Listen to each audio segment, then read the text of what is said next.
Oh, hang on. Sorry, I'm just getting this ready. Sometimes it delays a little bit, and sometimes it jumps right in. This live streaming thing. Good afternoon. I'm sorry, I'm going to have to apologize for these little things. Oh, 1 minute. Hang on, I just want to deal with the text very, very quickly.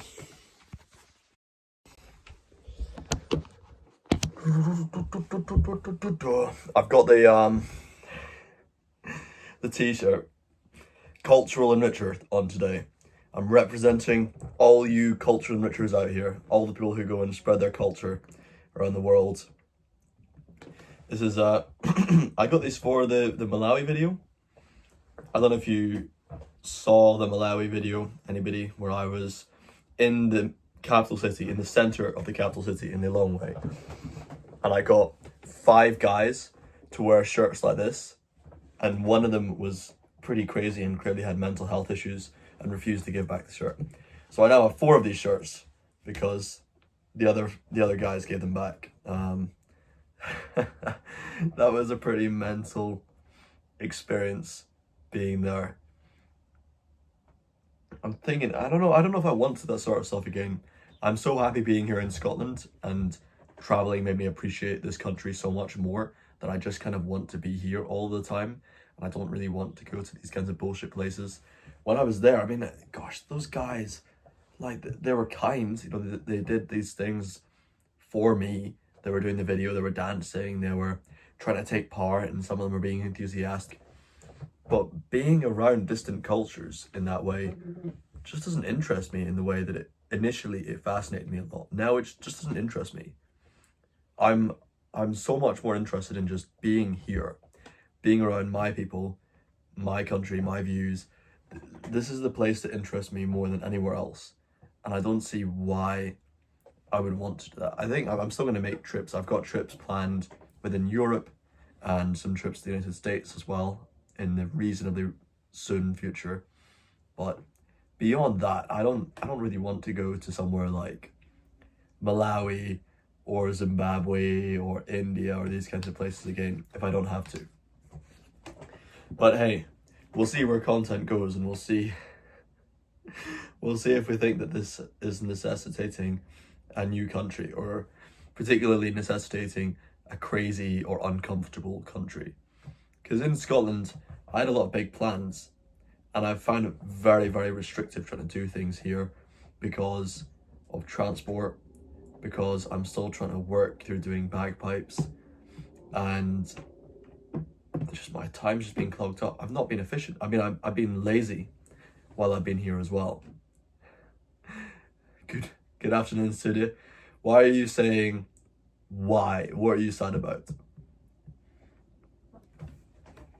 But yeah, I've really not been efficient. Since I came home, I've been just far too relaxed all the time, far too lazy, really. I've been slow. I've not been working efficiently or hard or fast, and I need to change that. I think I'm trying to get a new place now, and that will probably change how much I can change my environment. And when I control my environment a lot, I definitely find I'm able to be much more productive. So when I was in university, staying in not very good quality student accommodation with a bunch of people who I didn't know and didn't really like that much, even though they were perfectly pleasant to me. And in that time, I was very productive. So now that I'm sharing a space with people that I do like and that I do enjoy being around, I'm much less quick and much less efficient, much less productive. If I had been more productive, I might be producing a lot more videos. You might be seeing 3 videos a day coming out from me. I might be, I don't know, in the middle of Glasgow all the day and interviewing immigrants and people on orange marches and all sorts of things.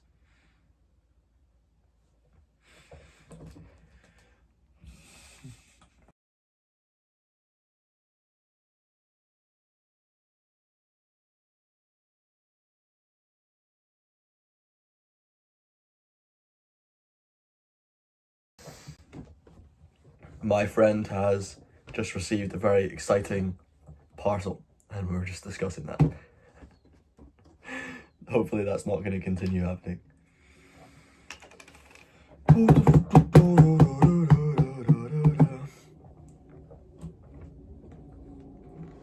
Usually when I do these, we manage to get a few people in that we've not seen in a while. Last time, I was very surprised that we were able to get a hold of a whole group of people who were here when we were doing the Morocco stuff. But lately I've just been terrible. I was just looking at it today. So I had a competition on Saturday and I got my results this morning. Not good. They were not good. And I was looking back at my recording and realistically, my playing was not that bad. It really wasn't that bad at all. But I just didn't do what I was supposed to do. I didn't do things in the right way that you're supposed to do them for this sort of a competition, which is stupid. But I was tired and I hadn't practiced enough. I simply hadn't practiced enough. I'd practiced less than I normally would, even if I wasn't competing. And then the fact I was competing didn't change that. And what was I doing instead? Speaking to people. I've been enjoying spending so much time with people that I really respect, I really admire, that I can learn lots from. And I have been learning lots of things recently. I just stopped on my way home there on a walk home from the shops and met a musician who I admire a lot and had a great conversation. Really enjoyed getting to meet him and getting to speak to him about what I'm doing and tell him about this whole immersive events idea that I have and talking about how we can try and explore that idea further. But really, it's not something that I'm actually doing nearly enough to bring into reality. I was writing down about it this morning, because sometimes when you have thoughts, there's just not enough, right? So to write it down and just say, these are the problems, these are the things you need to work through. I'm trying to figure out why I was so much more effective in the past, and now I'm just really not so effective. And part of it is because when I achieved all this, what I thought was going to be success, right? I spent all this time trying to build up my social media, and then boom, I got all the success. And as soon as that happened, all these terrible things happened in my life, and my life just got things just went very, very dramatic. And I went to work in Australia to try and get back some of the money that I spent abroad. And working in Australia, sure, I earned back some of the money that I spent, but definitely not all of it. And living in Australia was quite expensive when I was there, so I wasn't pocketing all that money I was earning, even though it was good numbers. And anyway, made some silly decisions back then. So today I was trying to write through, trying to figure out why my headspace has not been allowing me to do this, because I want to produce as many videos for you as possible, really. I want to spend as much time producing things for you as I can. But for whatever reason, the setup that I have right now both absorbs a lot of my time on things that I shouldn't be spending my time on, and then also leaves a lot to be desired in the time where I do have to focus on these things, because I'm not effective in that time.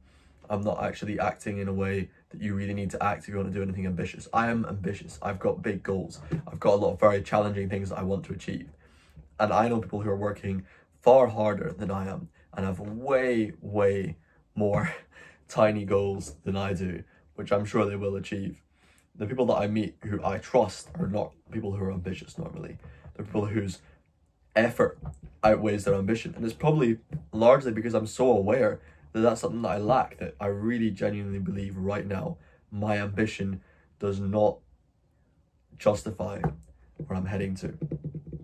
But what was good, so the conversation I just had there with the musician coming here was quite valuable. He is trying to think about ways that immersive experiences, like what I'm doing right now for diaspora, might actually be very valuable to people who are government ministers. So people who are involved in the government should not just be consulting, but actually should be maybe immersing themselves now and then in some sort of a cultural experience that could root them in nationalism a little bit more. So different ways that can be done could involve some sort of an equivalent of a monarchy, but in this country, something like a board of elders, maybe where you had a representation of the three main churches, the Episcopal, the Catholics, and the Church of Scotland. I can't move that finger. And then, you know, maybe you have a poet, a folklorist, something like that. You have a few different people who have different wisdom and different crafts, and those people are then consulted by the government. And another option is that people like myself and the gentleman I was speaking to earlier today, we arrange immersive events like what I do for Diaspora and target them towards politicians and then bring politicians to come and do them. Just like, if you don't know, there's a lot of countries like Qatar and Israel who are very influenced by foreign influence, and they invite politicians for free to come along and visit their countries, and they have an experience in those countries. Well, why don't we have an experience like that for our own politicians, is what the musician I was speaking to today was suggesting, which is quite an interesting thing. I'm trying to think about if I could be of help with that kind of idea, because obviously it links a lot to what I'm aiming to do right now for Diaspora. Love the pipes. Hi from the USA. Hello. Bean John Not Sonnen. I don't know what that name is, but very glad to have you in here. Thank you for the love from the USA. Yeah, I don't know how much validity there is in those two ideas, but I think there's definitely a desire for that type of thing. And I'd be curious to hear your answers, because a lot of people talk about, if Scotland was a sovereign nation, what type of leadership would we have? Would we be a straight out republic, or would there be something at the centre of that republic that's a bit more grounding? And if it is a republic, does that mean that we just want a president who's somebody that's purely elected by the people? Or do we want to have somebody who has more of a hereditary trail in relation to this country, which is quite challenging to argue with the types of people who would support Scotland as a sovereign nation. What kinds of people do you think should be there? I definitely think the three heads of churches should be there. But who else should be there? Folklorists. Maybe somebody who is coming from a background where they, for example, what was his name? Lord Lyon. Some of these people who are lords, clan chieftains, people who have a long history in this nation, because those people have the biggest stakes, right? Not only have they maintained their family for hundreds of years, but they're intentionally working in a way that maintains their family for another several hundred years. So those people have such a stake in this country, whereas politicians, they can come in with their short-term careers and say lots of bad things about the enemy and say how this roundabout is the worst roundabout in all of Scotland, and I'm going to change that. I'm going to fix all that. You know, they can come out with their brilliant, aggressive campaign that they can bring to the nation, and all these people vote for them because they despise this roundabout, and they despise the Tories so much that they decide they're going to vote for this guy, and they're going to get him in, he's going to get out the Tories, and he's going to sort out this roundabout that they're all angry about. And then he goes on to become an important ministerial position. He's in the streamlined cabinet. What do you do then? Or do you want those people to be consulting with somebody with a long-term connection to the nation, people who are involved in the church and who have some sort of connection to a long family history?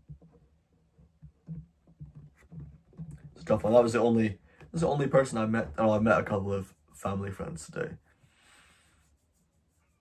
I've been spending a lot more time as well around a couple more of my mentors, and my bagpipe teacher is a really wonderful patient character who I'm very, very lucky to have teaching me. I almost feel like I don't really deserve him, especially after the really poor effort that I put into the competition on Saturday. And I was speaking to him about it this morning, and he was saying, oh, you know, you put in your effort, and it was tough conditions, it was raining. The thing is, I always play outside in tough conditions. Those other competitors don't. So that should really have been an advantage for me. The reality is I just did not put in nearly enough effort. And I've been able to learn a lot from him.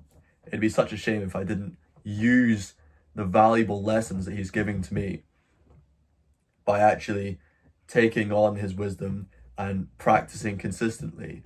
Because he's the sort of person who has achieved such a high level and could absolutely take me to that level if I was just to have the patience and the discipline. It's one of the things people look at bagpipers, they don't realize it. They look at bagpipers and they say, oh, that guy must have been born with a really fine pair of lungs. They come up and say to me, oh, you know, I tried to learn the bagpipes one time, but I just don't think I had the lungs for it. They think they didn't manage to learn the bagpipes because they didn't have the lungs for it. Now, the reality, of course, is that nobody is born with magic lungs. If you hand any person who has not played the bagpipes a set of bagpipes, they will not be able to play them. It's a very difficult instrument to play, and it takes a lot of skill and a lot of time working on it. But when you look at a bagpiper and they're able to play well, something you could reasonably think is that person is very patient and very disciplined. And these are two things that I just struggle with far too much. The people I know who are good at the bagpipes are not necessarily very smart people. I think they're often quite simple people. And I don't mean that in a bad way. They're often smart and simple.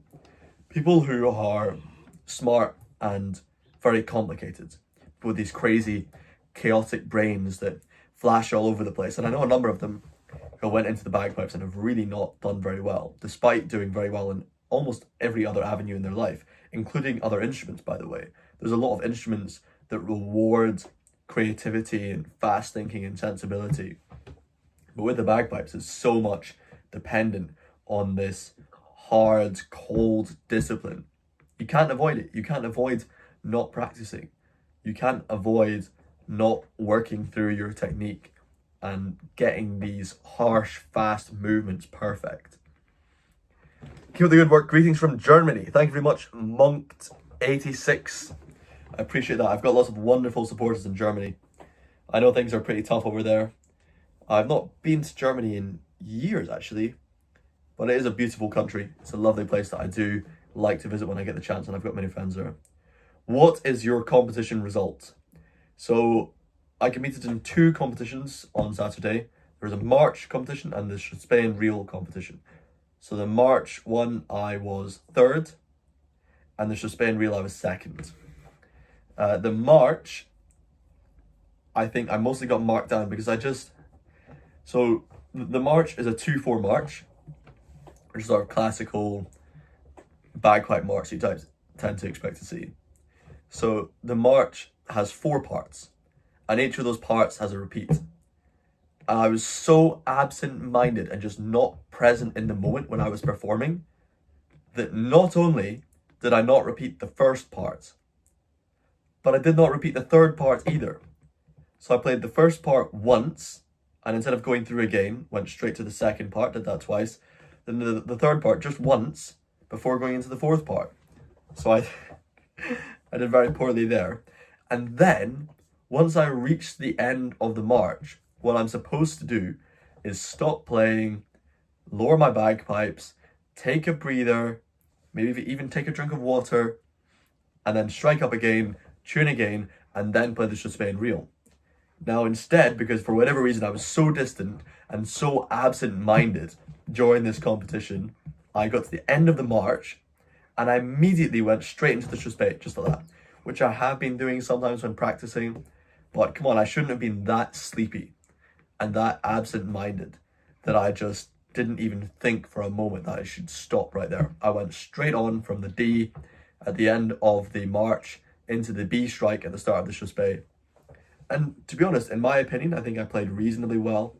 There was silly crossing noises, the question and answer wasn't very strong. But some things that I've been working on in the past, so my technique was more open, my runs were more open and more clear. So there's a lot of little things that maybe it'd take too much time to explain, but there's a lot of little things that I was focused on improving that did come through more. My pace was still a little bit inconsistent. And one of the things was when I start the reel, I was trying to make the break much more emphasized because my teacher had really alerted me to the fact that I wasn't doing that so much, and that's something in solo competitions you can do that you can't do with pipe bands, that really grounds your playing in the moment. So in pipe band, for example, I'm going to play, this is the practice chanter here, by the way. Never going to give you up, never going to let you down. Thank you very much, Mr. Millionaire Trusty. So this is a practice chanter. This is the instrument which I use to practice the bagpipes. It does not sound nice, but I can use it to make a demonstration to explain my point. So the way the Chospé ends and the reel goes. If you're playing it as a pipe band, it would go, in the pipe band you would play.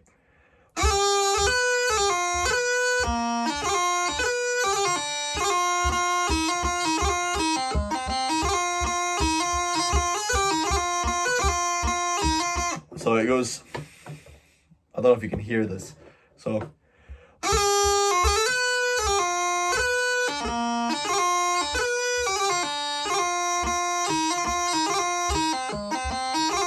Whereas in the solo, and I hope you can hear this difference here, in the solo you would go.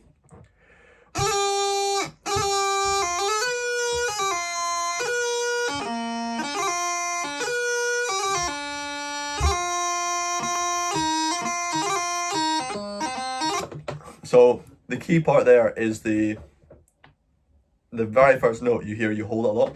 Demonstrate how you would use it to defend yourself from the hordes of filth. Like this.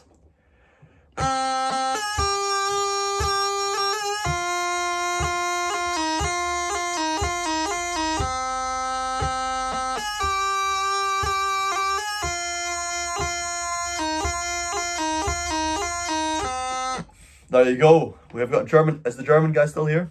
There you go. I played some German music for you.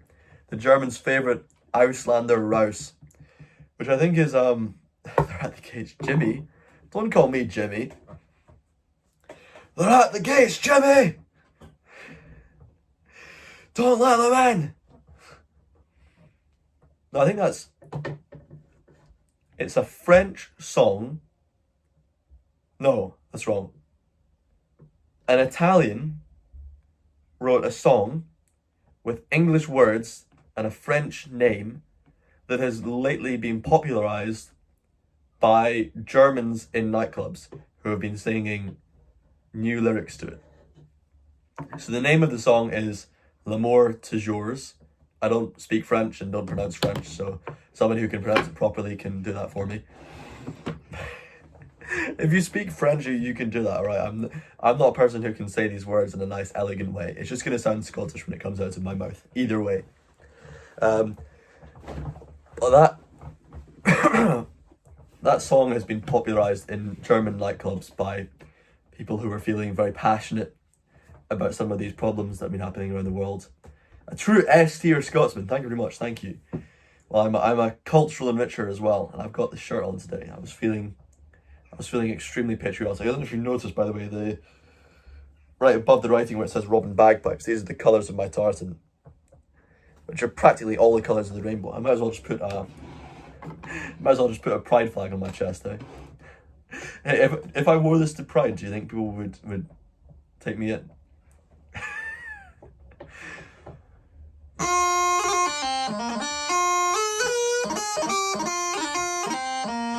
Did you get what I was trying to explain there with the start of the tune? So in the pipe band it goes.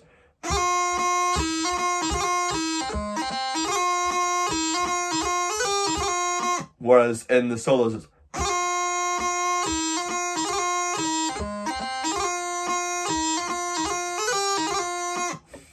Maybe that's.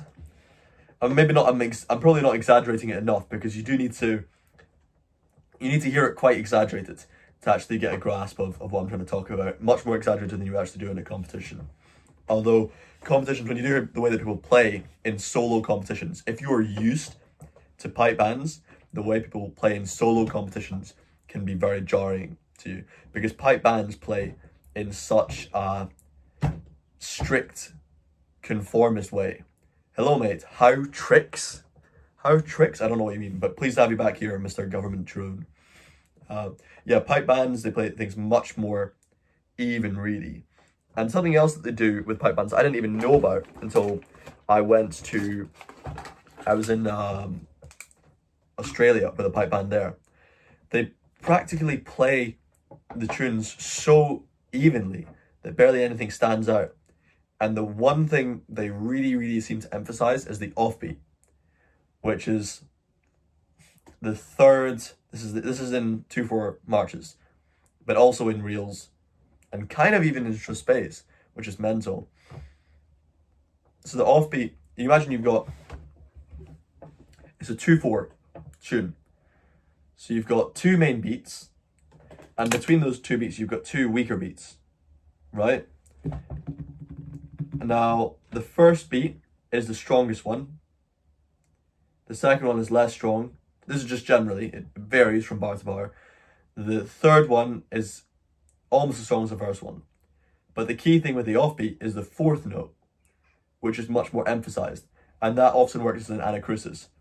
So instead of that note being the ending of that sequence, it's the beginning of the next sequence, right? So you're probably all familiar with lots of music that uses anacrusis all the time, even if you're not totally sure of what it means. So a good example of that could be like a reggae beat. So reggae beats usually have the third beat really emphasized. So reggae's dun da da da dun da da da dun da da da dun da da. That's how it works. But every fourth beat, because of that emphasis on the third beat, every single fourth beat then becomes an anacrusis. So in reggae, you go dum ba da dum ba da. So you hear the 17 viewers. Yeah, just jumped up and then fell that. Just ignore the viewer count. It doesn't mean anything anyway. There's the viewer count seems to go crazy sometimes, but there's usually just 3 or 4 people that are meaningful in here anyway. It's like when I do these TikTok live streams and you get 200, 300, I've had 500 viewers on a TikTok one time.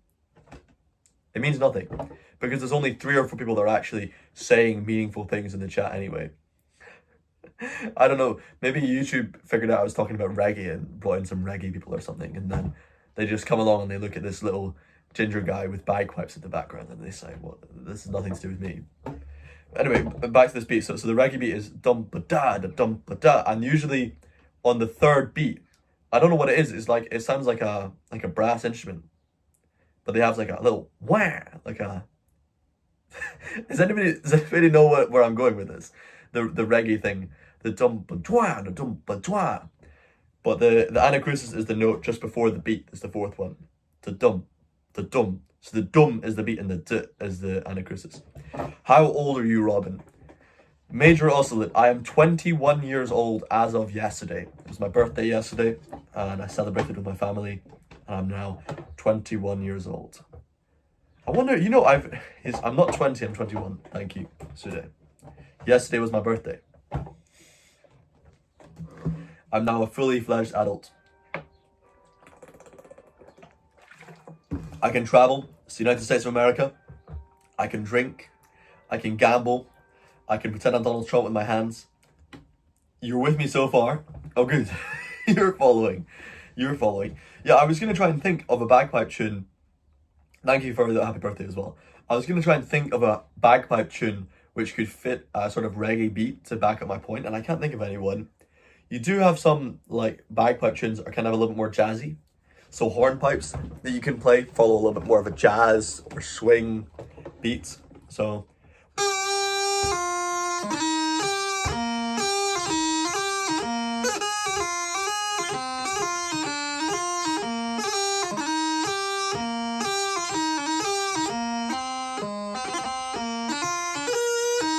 that's a tune called Lillian Livingston. Happy birthday, Robin. Thank you very much, Major Oscilla. I really appreciate that.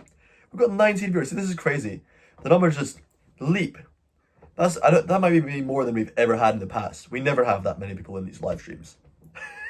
Especially for me. Well, actually, we usually have more for me when I'm just sitting here and speaking to you. When I'm outside and the camera's shaky and there's wind and there's connection issues, we actually usually have less people. But I don't know if you can hear from that tune. And obviously, hornpipes are much older than jazz music, right? So jazz music came much more recently, and you could definitely argue that these types of music probably get inspiration from traditional music, with these more rooted melodies, could you say? It's less crazy and less dependent on form and all these different instruments and the big band. Dr. Alimantado has some crazy stuff you should try and copy. I don't know who Dr. Alimantado... What? Who is that? Is this a reggae thing? Are you recommending reggae music to me? Because I'm not sure I'm going to listen to that. Let's see. Dr. Alimantado. Jamaican singer and DJ. Yeah, he's Okay, we're not going to play anything on here because of copyright reasons.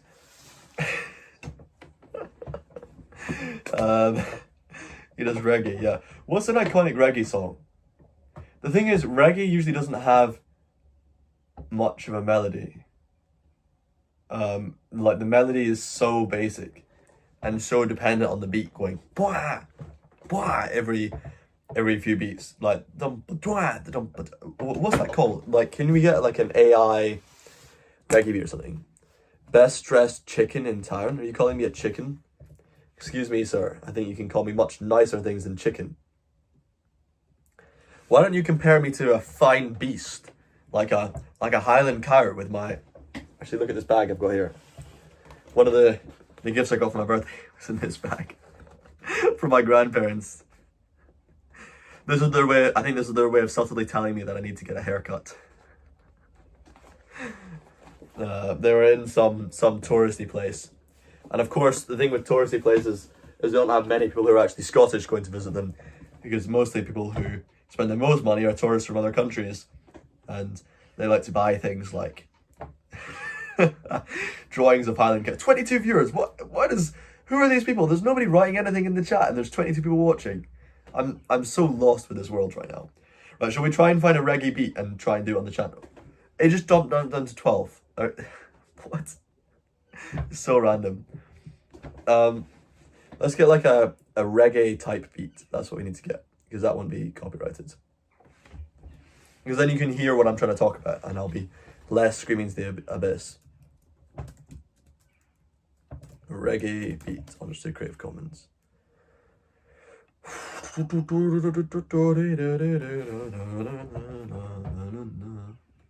Free slow reggae type beat. Instrumental. Let's see here. You hear it? Dum and jan. Is that guitar? Dum and jan, and jan. Listen to the third beat though. That's what I was trying to emphasize, is the third beat.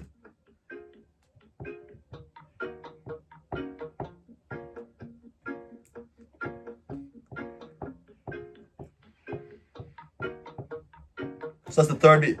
It's 1, 2, 3. 2, 3 and 1, 2, 3 and 1, 2, 3 and 1, 2, 3 and 1, 2, 3 and 1, 2, 3. So the ands that I'm saying there, that's the anacrusis I was trying to talk about. And 1, 2, 3 and 1, 2, 3 and 1, 2, 3 and 1, 2, 3 and 1, 2. It's 4/4, right? As all modern music is, because modern music is boring. Nothing like traditional music where we've got 100 different melodies for everything, and we've got so many different time signatures that we play into. But can you hear it? 1, 2. 1, 2, 3 and 1, 2, 3 and 1, 2, 3 and 1, 2, 3. Do you? That's not.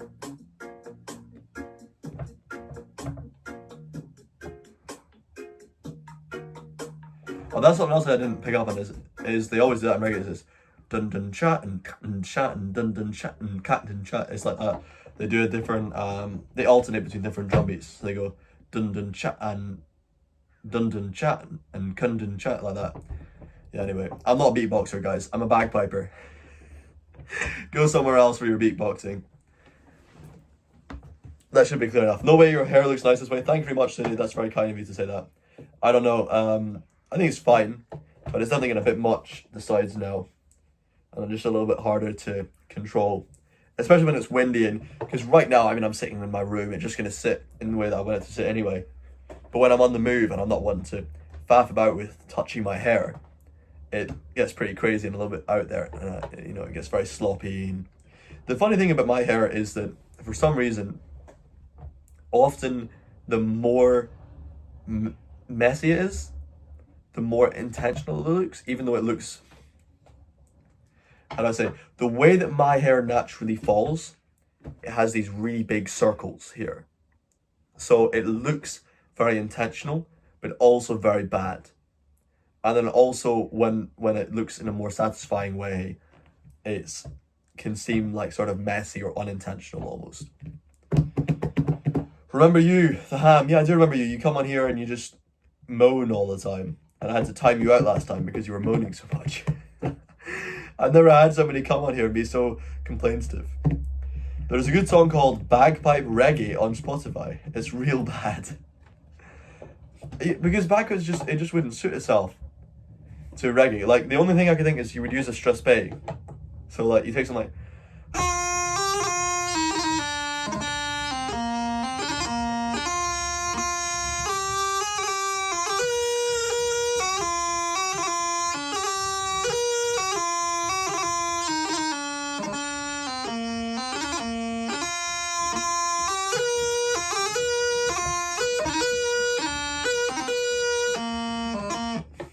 and then you'd have to find a way to really emphasize the third beat enough that you could justify somebody going with a guitar or a trumpet or something every single time. Do I forgive you for what you did? If you're gonna be less moany now, then yeah, I'll forgive you for being moany. Sounds more like a snake charmer, lol. This here, yeah, it kind of is like what the snake charmers use.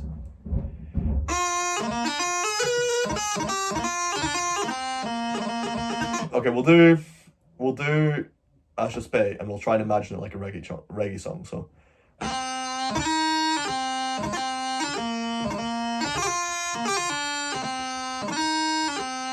That could work with reggae actually, because it's more simple. It's almost always on the same note. It's almost all on B. From the very beginning, it almost stays on B the whole time.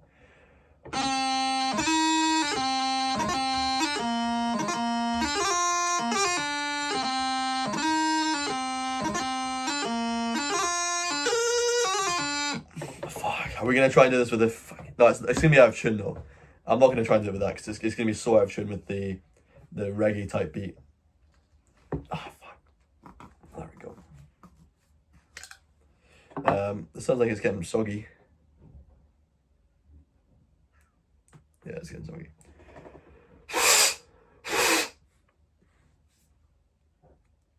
Do you want to hear the actual bagpipes? Should I get the pipes out? The thing is, once I get the pipes out, we can't really speak so much, so I can't engage with your chats as much once I get the actual pipes going. And I'm still not going to be able to do reggae on them. I know you don't care about bagpipes and you're just here for reggae music.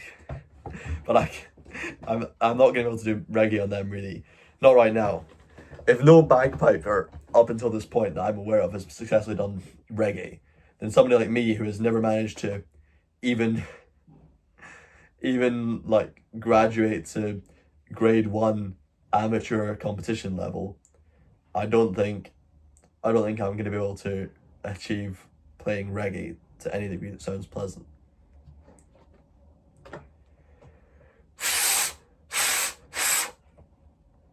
See, I'm annoyed if you can see this reed.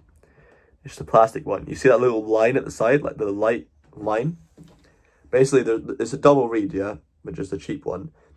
And the two bits have just become slightly misaligned. And I think what's happening is the hemping here. You see this black hemp? It's becoming looser. Did you know bagpipes are made from cannabis? So bagpipes are made from cannabis. You guys go, mate. Catch you on the next one. See you later, government drone. So you know bagpipes are made from cannabis, right? So almost all the joints are made from hemp that's waxed with beeswax. This black hemp, so it's been dyed, I believe. I'm not sure exactly the process, but I believe they dye it. And it holds it together, and it's just been getting a little bit loose. Probably because I've been taking it out to dry. And over time, what eventually happens is it becomes so loose that these two things separate. And I think it's done in a factory, right? I'm sure traditionally it would have been done by hand. But when I try and do it by hand, it's a very, very awkward task to hold two separate pieces of plastic, which is what this is. Two separate pieces of plastic together in the right way and hold it round. Oh, it's an absolute pain. It's an absolute pain to try and tightly tie hemp around this. It's like, I don't know, trying to build a building with string. That's how it feels, at least. Maybe that's a little bit too dramatic.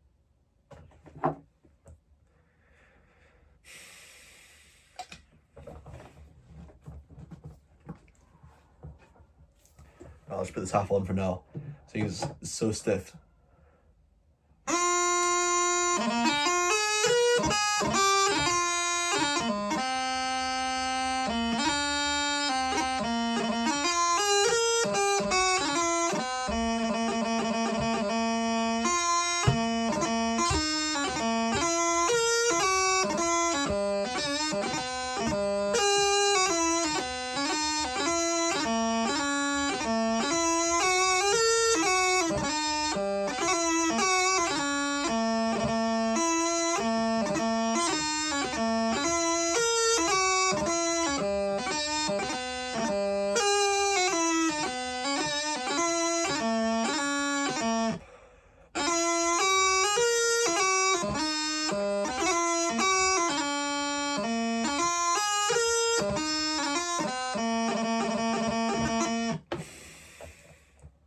Right, enough of that.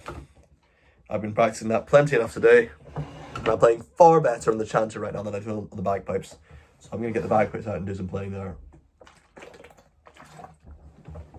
Did they make it that way? Did they always make it that way? Your favourite tune? What's my favourite tune? What, Dougal McCall's Farewell to France? My favourite tune is... Well, I often say Angus McKinnon. That's a nice 6/8. I appreciate its simplicity and find it very satisfying to play through. And did they always make it that way? No, not with plastic. No, definitely not with plastic. Normally, it would be made from cane, and it would be made by hand. And you still have people who this ham guy, bro. Can you get yourself out of here? I've had enough of your cheek for a century. There, you're even having Sudi come in and tell you it's unacceptable. You like it? What do you like? What, the chanter?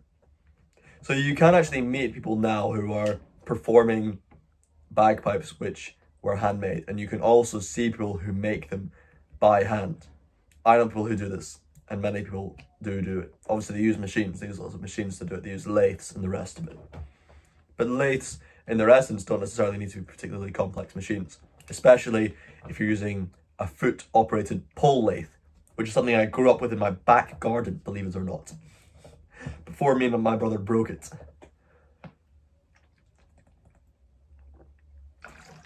You like my tune?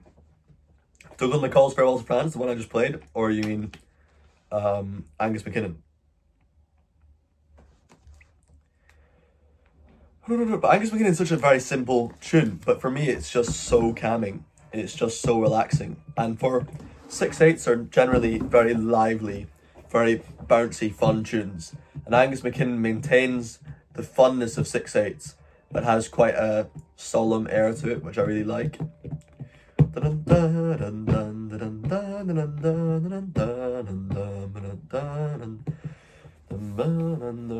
Yeah, I feel like it just has, whilst being so simple, has the depth to cover the wealth of feelings that we have in our day-to-day lives.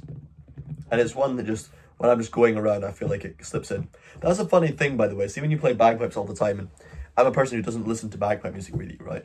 So when you play bagpipes all the time, you're exposed to it all the time, it's the only music you really know well, it involves itself so much in all the time that you're not playing it. So for example, there's certain tunes that will start to come into my head when I'm getting ready. Usually marches, stuff like Arrows Park. Arrows Park is one lately I've been finding that always gets into my head when I'm getting stuff ready to go. This morning I was packing things and getting ready to go, and I had that song in my head. Then, Even Your Hands Have Freckles. Yeah, they also have scars. But then, when you're rushing about the place, for me, usually I walk about jig pace. So I'm walking about the place, and in my head I'm going, and I'm humming jigs in my head. Sorry, I'm as terrible a singer as I'm a beatboxer. I promise you, it gets better when you hear the bagpipes. Yeah. No, it's funny, you get these different tunes in your heads. Reels sometimes when you're listening to people, right? Because people rant on. People nowadays, I think most people are exposed to so much 4/4 music that they practically think in reels, right? Because almost all modern music is basically just reels or slow airs. There's not really any music that covers the other range that you have within bagpipes and classical music in these other forms. So most modern music, anything with any pace, is basically just reels. They've got all these different names for it. It's like, oh no, this is a completely different genre. It's 20 BPM faster, so this is drum and bass. And what you were talking about is only 160 BPMs, so that's jungle. Yeah, that kind of thing. Is, oh no, you know, I like euphoric trance music, which is 120 to 130 beats per minute. So it's completely different. Sure, it's a completely different thing, but it's the same emphasis. It's very, very even. It's just a reel. It's just in circles going on, right? So when people speak, I actually think that the way that they've been influenced by this modern music has slipped into their speaking so much that when they speak, most people speak in such boring, straightforward rhythms that definitely has influence, in my view, from pop music, at least young people. And they speak in a 4/4 rhythm, right? So in my head, I could hum a rounded jig, because even a pointed jig wouldn't fit with modern music, because there's very little pointing in modern music. So a round 4/4 jig will go in my head when people are speaking, usually stuff like John Morrison of Acid House, the Little Cascade, that are tunes I've sort of learnt in the last few years, which can sound quite nice at that rounded pace. Oh, we've got some big things written here. Hello, my little brother looks just like you. His hair is coming more blonde, but his freckles are still here. July 4th was awesome here, and you would love to visit Scotland someday. It's funny, it's always the little brothers I look like, isn't it? It's like the little brother, or my grandson. My grandson looks just like you. My grandson is the spitting image of you. I have a lot of lovely old ladies who like to stop to me and speak to me and tell me how adorable I am. Oh, son. Oh, you're so adorable. Oh, you're just like my grandson. Monotonous? Are you talking about modern music? You think modern music is monotonous? Modern music, this is the thing, is it has so many layers and so many different things going on. They don't need to have a very interesting melody, and they don't need to have an interesting rhythm either, and they usually don't, because they instead use all these different layers, and by effectively having all these different layers, they have a texture. Usually it's almost the same beat. Like a lot of artists, they have the exact same beat pretty much on every single music with very, very tiny variations. And they'll say, oh no, it's so different, this one, I mean, this one is Afro-inspired, and this one is Asia-inspired, or this is Mongo-inspired beat, but it's the exact same rhythm and pacing, really, with very, very slight variations. Some DJs only learn to DJ at 1 BPM, or very, very narrow BPM range, right? I know this because I was DJing in Korea with K-pop musicians, and a lot of these musicians are like, oh, I'm an acid house DJ. What is acid house? Acid house is like 160 BPM? So they're an acid house DJ, and they only DJ at 150 or whatever the BPM is for that. And they barely move outside of that. All the music is the same rhythm, the same drums pretty much, and just slightly varying melodies. And then they mix in these little viral sounds, because the reality is what a crowd responds to often is not actually different music. It's just little gimmicks within the music that get them go, oh, that's Acid House Whoopa Gangnam Style. Or, oh, that's Acid House Lewis Capaldi, or something like that. And they have the exact same beat and the exact same rhythm and the same flow, the whole hour-long set that they're doing. But of course, they mix in these different things from iconic artists that the crowd responds to. And they go, oh, this is my favorite song. Oh, it's so magical and musical. This is the thing I hadn't thought about. This is just what I wanted, just what I needed at my moment. And they all sing along to the words, and they go, I was kind of kid, used to be someone you loved. Da da da da, da da da da da. They feel like they're experiencing something that's so different, but it's still following the same drums and the same beat and the same rhythm that they've been experiencing for the last little while. And it's the same guy pressing the same buttons and the same computer. Unfortunately, this is why it feels like such a relief when you finally get to go and experience some traditional music or some classical music, and it has so much more, in my view, so much more depth and range. The thing with bagpipes, though, bagpipes are designed as an instrument to not need other instruments, which is so opposite to just about everything that fits within pop music. And the issue that happens there with that is that, especially in a modern world where people don't know bagpipes so much and they're not so familiar with it, is people get used to all the other instruments which play together nicely and work together nicely and are designed to almost exclusively be played with other instruments. It's rare you get drum, people do it, but it's rare you get a drum kit being played on its own. Even electric guitars and these types of instruments, acoustic guitars are almost always accompanied by vocals, even if they're not accompanied by other instruments. So you have a lot of integration of other music.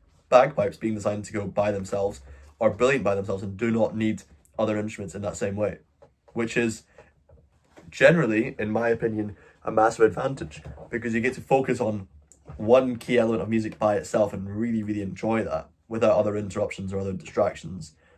And it has a very unique type of music. The issue is, if everybody becomes used to understanding music in the context of these instruments that are designed to work with other instruments, then when they hear bagpipes, if they're not familiar with it, then they're going to be confused. Hello, Paul. How are you doing? Have a great day, sir. Thank you for your bagpipes. Thank you. Thank you, Blake. And hello, Paul. But this is the thing. This is the situation most people in the world are in right now. Is they know what modern music is like. They know what all these instruments are like. My name is Paul. Can you tell the viewers? Yes. This gentleman's name is Paul. Everybody say hello to Paul. Everybody say something nice to Paul. What was I saying? Oh yeah, this is the situation in the world right now. Most people, almost everywhere, are very, very much used to instruments which depend on other instruments for music. And those instruments have evolved together. Bagpipes have evolved separately. When they encounter the bagpipes, they're confused. That's the very, very, very key part. I know I've said it, I'm going to emphasize it. They are confused when they experience bagpipe music because it has evolved separately. So there's a problem with that. When people are confused, how do they act? Do they say, that's confusing, I wonder what's going on there? Sometimes they do. But often when people get confused, they get annoyed. They don't like being confused. Being uncertain, they feel the need to place those emotions in something of a direction. And maybe that can be to ask a bagpiper a question. But that can also be to try and display anger, or to try and put down that instrument. Or it can be to overreact and say, this is the best thing ever, even though they barely understand what they're experiencing. A lot of the time, what I see is with young people, when they're trying to understand bagpipe music through the context that they understand music, they'll often dance in the way that they dance to their music, but they'll do it in a sort of mocking way, as if to say, like for example, black guys, young black guys who listen to rap music, they dance like this, they go, like they do stuff like that, and they do this with their hands. So when they see bagpipes, they come up to me and they do this sort of stuff. They go, oh yeah, oh that, yeah. What do rapper fans say? Oh, that's so lit, bruv. That's so lit, bruv, isn't it? Oh, I love that music, innit? They say something like that, and they're mocking it. But really, what's happening is they're trying to understand it through the lens of their music, and they're acknowledging the fact that the bagpipes do not fit into their understanding of the music. Obviously, with a joke, you have to have the tension and the release of the tension. So the tension is that they're confused and they don't know how to understand it. The release of that tension is, haha, it could never fit into my definition of music. I think my internet dipped there, so I'll just repeat myself. They are making a joke. The tension of the joke is that they don't understand the music and they feel uncomfortable about it. It's new, it's different, it's weird. The release of the tension is them saying, haha, that type of music could never fit into the way that I understand music, which is rap music, which is cool, which is dark. It's about slapping bitches and making money and killing people and going rap pa pa pa pa and being really cool. Bagpipe music isn't really about being very cool. So so when they try to experience it and understand it, they don't think it's very cool and they don't think they can really do this to it, but they do it because it's all they know and it's the only way that they can really get through and say, oh, lit, in it, fam. And they can pretend to dance in that way. Does that make sense? Am I speaking my crazy words into an abyss, or are you understanding here? Because I'm seeing you're writing about Paul and you're writing about if I have a girlfriend or not. For your information, I am taken. But nobody's responding to what I'm saying about rap music.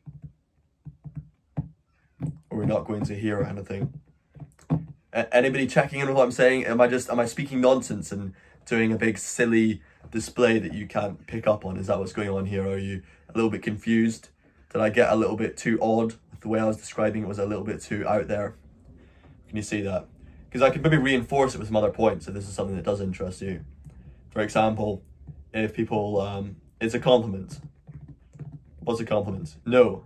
Suda doesn't understand. What do you don't understand it?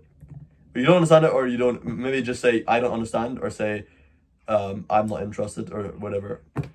But hey, I'll just assume you're interested because you're here for me anyway. And if you're not interested, you can go and ride a pony or something. Another example could be girls who like to go to clubs and listen to music with recognizable lyrics that they enjoy. You're talking so smart, your IQ is not enough. I think that's very unlikely. My IQ is actually not that high. I thought it was high recently, and then yesterday some people were speaking about the Mensa club, this club with people who have very high IQs, and they were speaking about the IQ which people have to be to get into this club, and I realized it's quite a bit above my IQ, so maybe not as smart as I thought I was. I'm not dumb, I'm not a complete idiot, but I can do dumb things. I do forget things sometimes, and I definitely do not work nearly as hard as I should. Any attention to bagpipes? I'm not sure what you're saying there. Any attention to bagpipes? What do you mean by that? Any attention to bagpipes?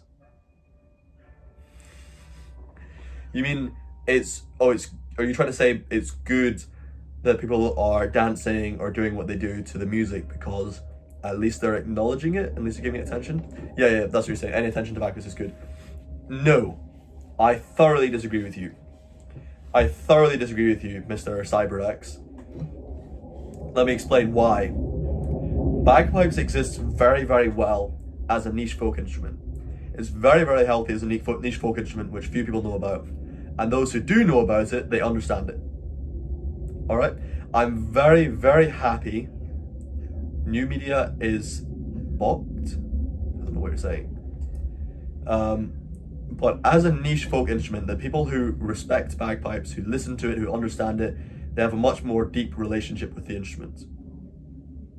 And then if people don't know about it, it's fine. What we have with bagpipes right now is, unfortunately, many people around the world have a very negative perception of bagpipes. And a lot of that is because of media.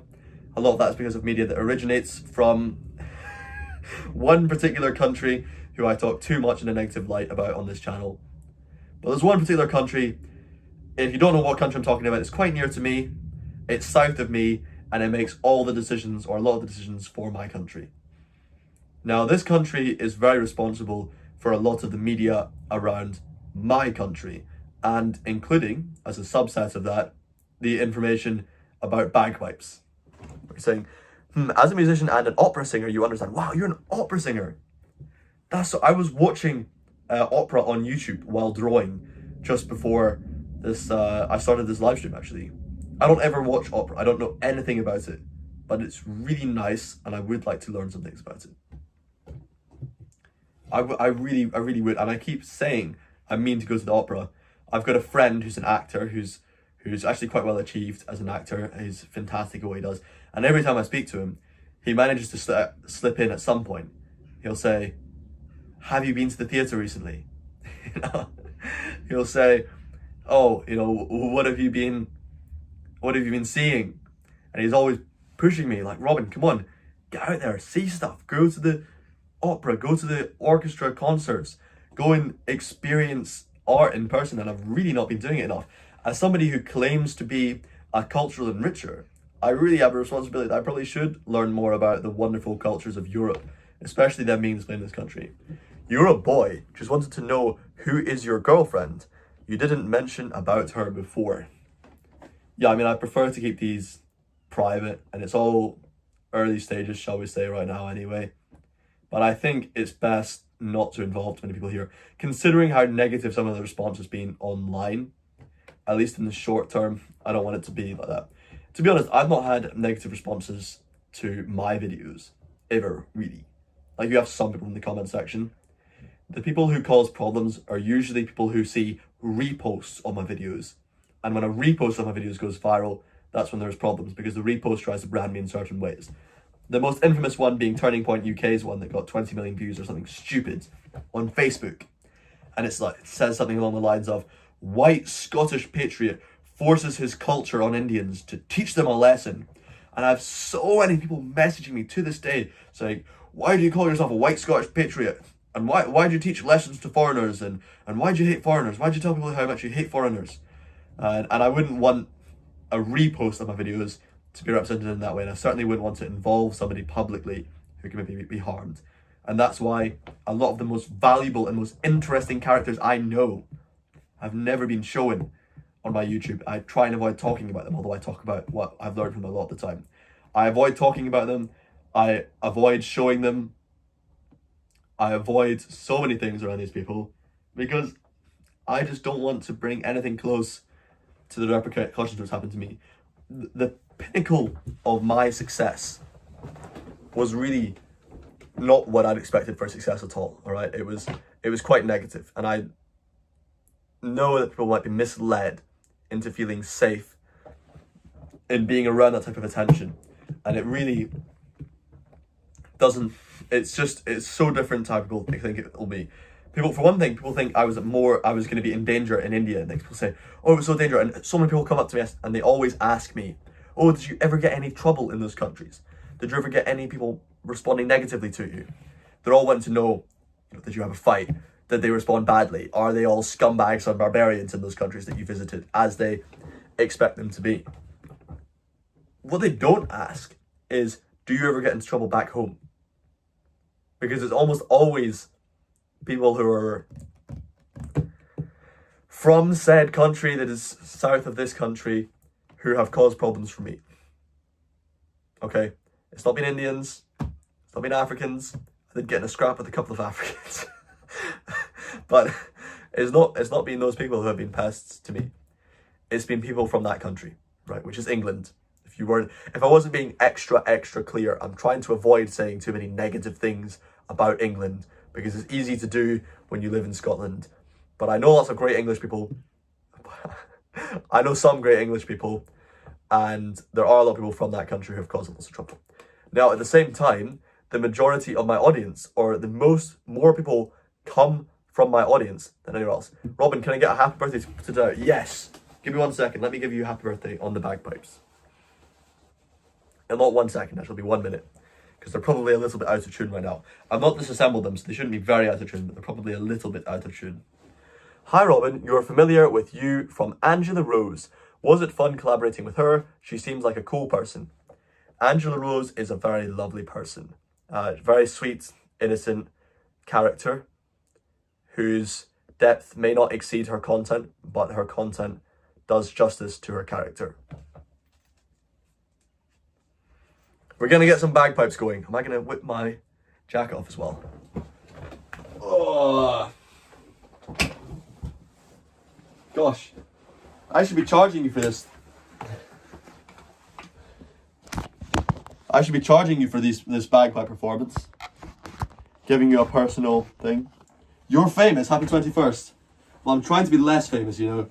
I'm going to be less famous and more reputable. But it's not happened yet. I think it'll take some time.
Thank you, Robin. You feel all warm and fuzzy inside. That's great. That's the goal of my bagpiping, you know, is to make people feel warm and fuzzy. Deep inside. Oh, come on, you're telling me you've never got excited by bagpipes before? Oh my god, exclamation mark. Right on, great minds think alike. And all that. His birthday was yesterday, yes. Yeah, it was mine too, yeah. It was mine too. It was mine too.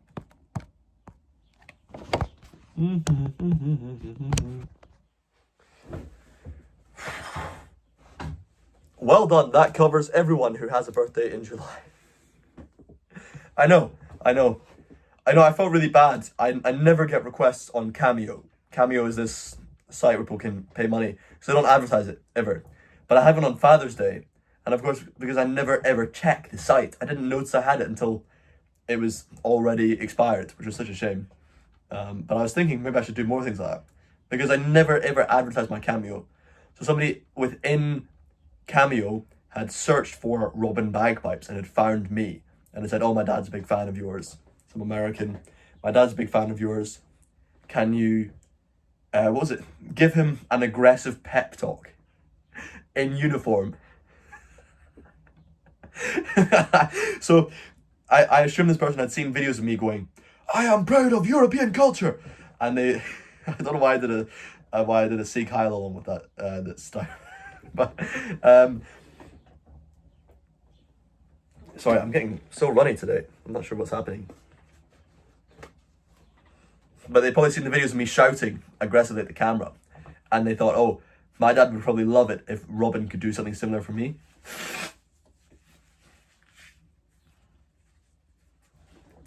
And play his bagpipes and then shout aggressively. I think, what was it? I think he was attending a Highland Games actually in Canada or something like that. And it was a girl telling me to do it for her father. She said, you know, you get to aggressively give him good luck for the day ahead and tell him he's going to do very well. Maybe I should have given them an expired one anyway.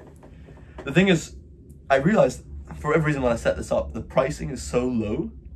So the standard pricing I think is £30 or something. But then if you do it after it's expired, you just get £15 for it. It's like, what's the point? Is there much of a... Oh, I feel bad for saying that. No, I mean, I shouldn't say that, because when somebody donates even $1 on here, it's brilliant, right?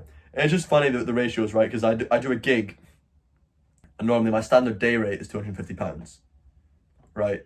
And I'm still doing that at a loss, technically, compared to if I was busking. I would very much likely make more, because I'm not dealing with all the transport issues that come along with doing a gig, and all the additional complexities, and also all the additional things that they try and coax you into, and all the nice people you meet at events, because there's often some very lovely people at at weddings who like to passionately get to know the bagpiper and offer you lots and lots of drinks and food and all these lovely things. And it becomes a whole wonderful, wonderful fun occasion that's expensive when it comes to time, but not expensive when it comes to mental enjoyment, what should I say? Whoa. Just, it's not expensive in terms of, it doesn't feel like a tax on my life, because I enjoy it a lot. It's a valuable experience, it's a worthwhile experience. But you don't really make much money from £250 doing an event. In England, it's different.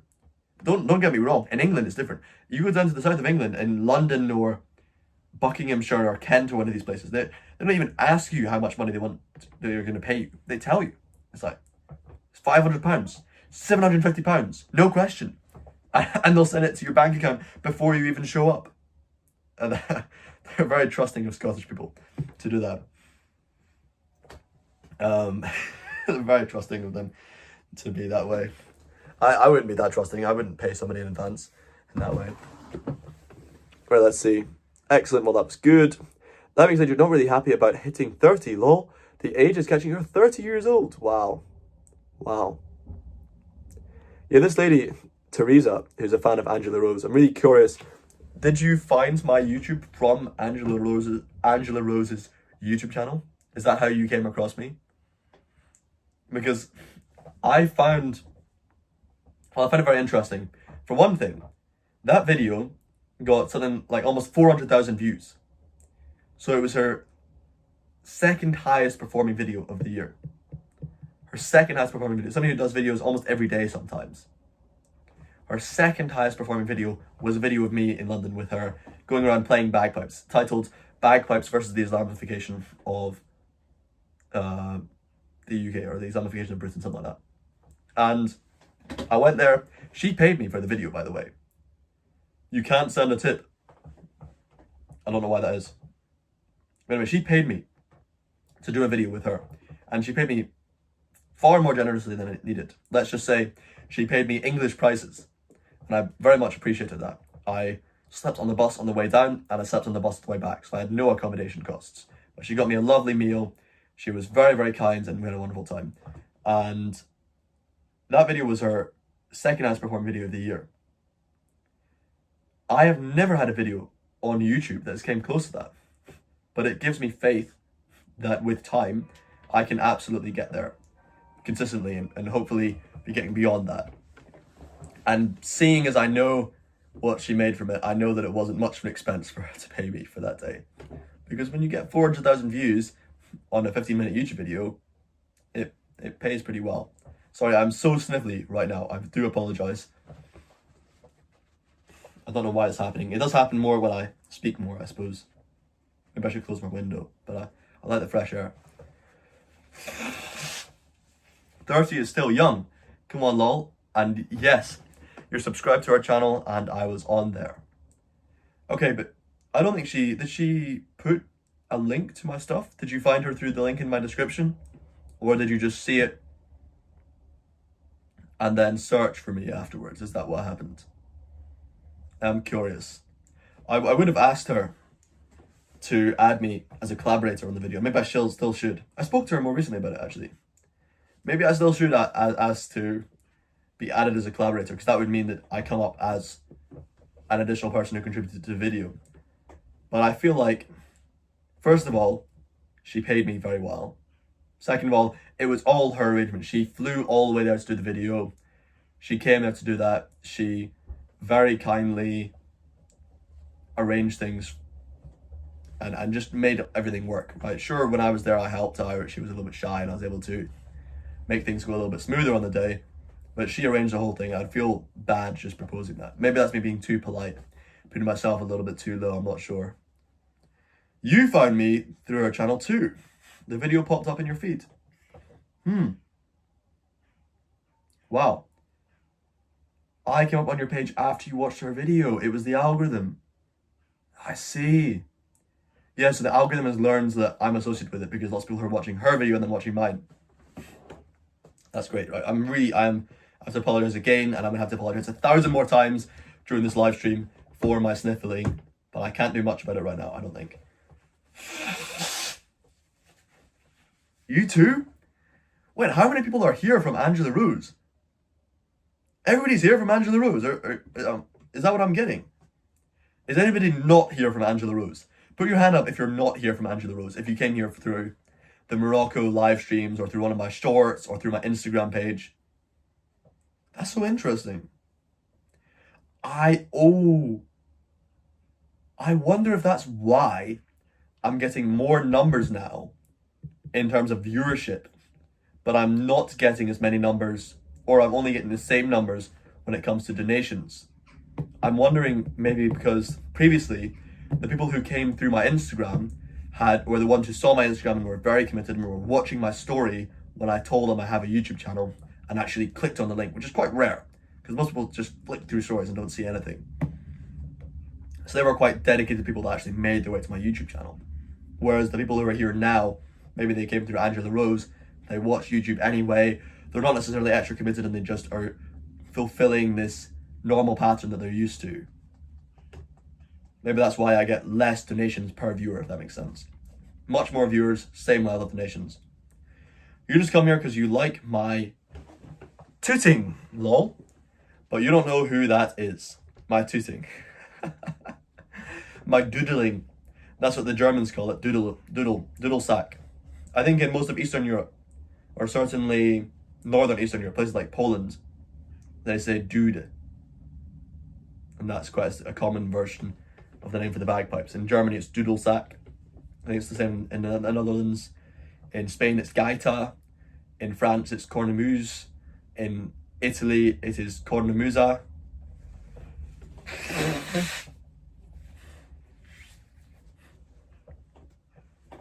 I really do hope this nose thing goes away. But I'll tell you, normally when I'm speaking lots, the nose thing just continues. It's just something that's going to keep going on and on. It doesn't really go away in that sort of way that you might hope. But how did you find me, Mr. Gefferolf? Did you find me through one of my live streams? Did it just show up on your feed? Did somebody say, hey, have you heard of this bagpipe guy? How did you actually come into experiencing it? Doodlesack, you're going to start calling it that now. So Doodlesack is not written doodle in that way. It's D-U-D-E-L-S-A-K. Let me write it down on my computer and I'll just put it on the screen so you can see it clearly. And you'll understand Doodlesack. Doodlesack. How can I do this? Photoshop. I'm a Photoshop boy. I grew up with Photoshop. It was my life. In here we call bagpipers gaida. In Spain it's gaita. Gaita. G-A-I-T-A. But in wherever you're from, I suppose it's gaita. What? I did not put it in that way.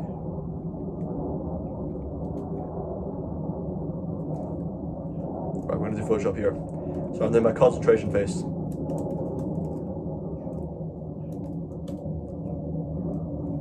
Let's see, where the fuck's my thing? Germany. No, come on. Tahoma. Tahoma should work, come on. Please tell me. Please tell me. Oh, there we go. Okay. Germany, what we're gonna do? Spain.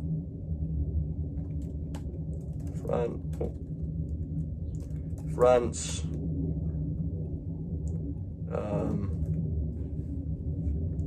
We'll do the Scotland one as well, shall we? I bet you won't recognise this. Nobody knows the Scottish name for it, they only know the English name. And we'll do Poland. So this is just stuff that I've learned from speaking to people. It might not be the accurate spellings, but I'll try my best. Doodlesack. Oh, that's wrong. Doodlesack. Gaita.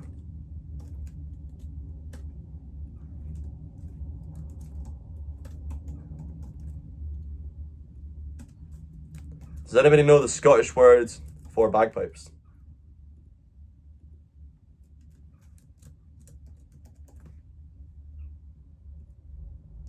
Is anybody going to be able to tell me before I put it on the screen? Does anybody know the Scottish word for bagpipes?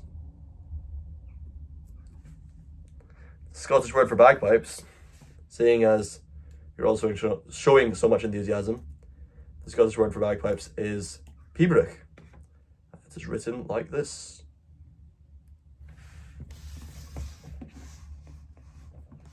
Oh no, is that flipped? Wait, can you read that or is it flipped? Please tell me it's not flipped. Is it flipped? Tell me. Can you read it?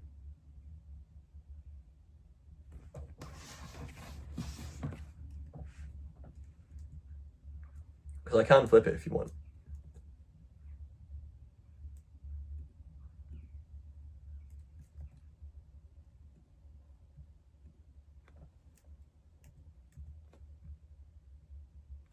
Right, it's back to front for me now, but it should be the right way around for you.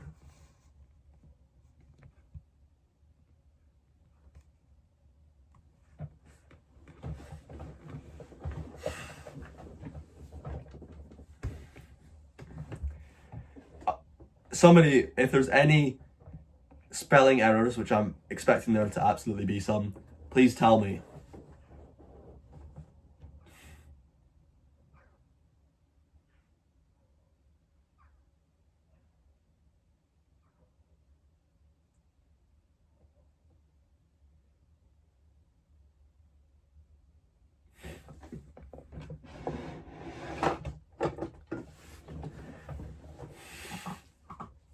But actually, I think that might be the word for bagpipe music, not bagpipes. I'm not sure.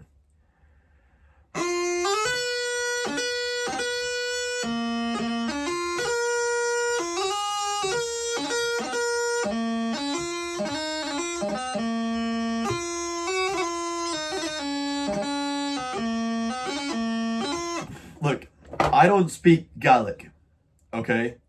I don't know the context in which we'd use this, what kind of noun this is. What I know is that sometimes people talk about bagpipes as pibroch. It might be the music more. Often people talk about pibroch when they refer to QnA, which is a specific type of bagpipe music, which is the ancient bagpipe music that goes very slowly and very beautiful. So the last one is not dude, it's dude. Like that, I think. Are you capable of summoning snakes when you play the pipes? You know, snake charmers all play the exact same thing. They go.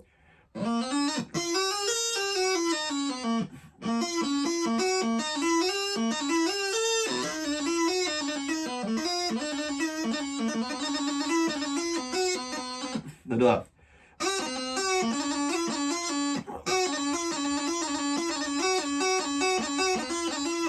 They just play the same thing over and over again. You go.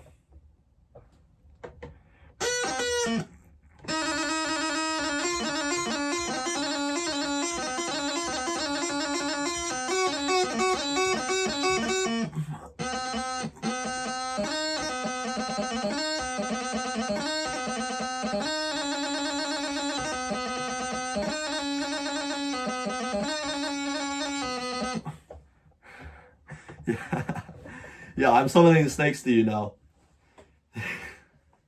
Bro, clean your screen, lol. It's just fingerprints, guys. Calm down. My screen is clean. I've cleaned it recently. I'm not cleaning it for you now on screen. This is what I hear when people speak conversation. This is real.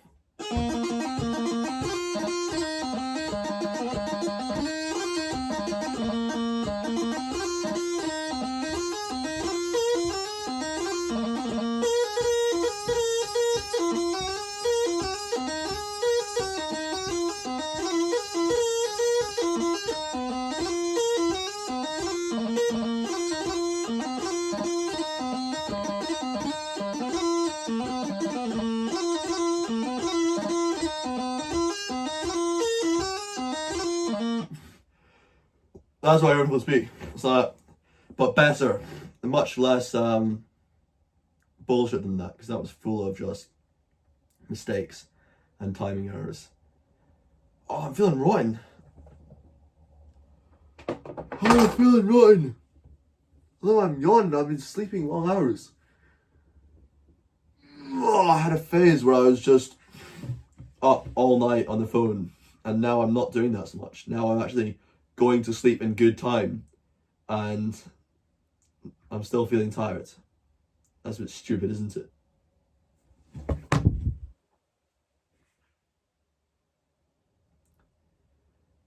Everybody talk. What time is it over there now? I think it's about 6 p.m. or something. Gosh, what's going wrong with me?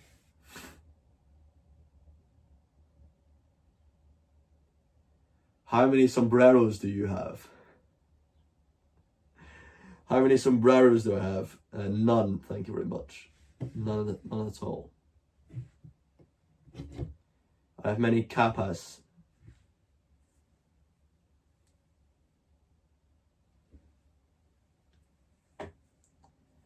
Cucú, cucú, cantaba la rana. Cucú, cucú, debajo del agua. Cucú, cucú. Something caballero. Cucú, cucú. Con capa y sombrero. Oh, I'm sorry about this nose. Do you know any Christian songs or hymns? Yes! I'll give you a Christian hymn. Whoa! Sorry. Whoa! Did you like that dramatic takeoff, eh? That dramatic takeoff deserves at least $100 in donations. Come on. Come on, somebody. Somebody greet my dramatic jacket fling. The levels of striptease you're getting from me are insane. Cucú, cucú, cantaba la rana. Cucú, cucú, debajo del agua. Robin, can you please play Through the Fire and Flames by Dragon Force? No.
Bum, bum, ba, bum.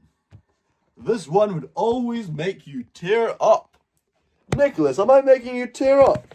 You poor soul. You poor soul. Amazing Grace. It was an amazing grace, even if it was written about slaves.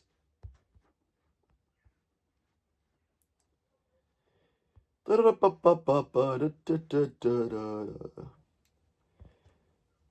you'd ask Velcro? Velcro, I don't know what you mean by Velcro. Haha, just figured you'd ask, lol. Robin will take his clothes off. I don't think it's ever been attempted to the pipes. I don't know how you could even do it, lol. Yeah, it has been attempted. Ali Piper does all that sort of stuff. No, he will not. Wow, Sudi, you're getting very defensive. You might be the least horny person on here. Bro learned Spanish in his 2-year spy mission in Chihuahua, Mexico. What? Chihuahua? What the fuck? Nice harmonics, thank you. First call, 5:30 hours. This one would always make you tear up. Amazing Grace.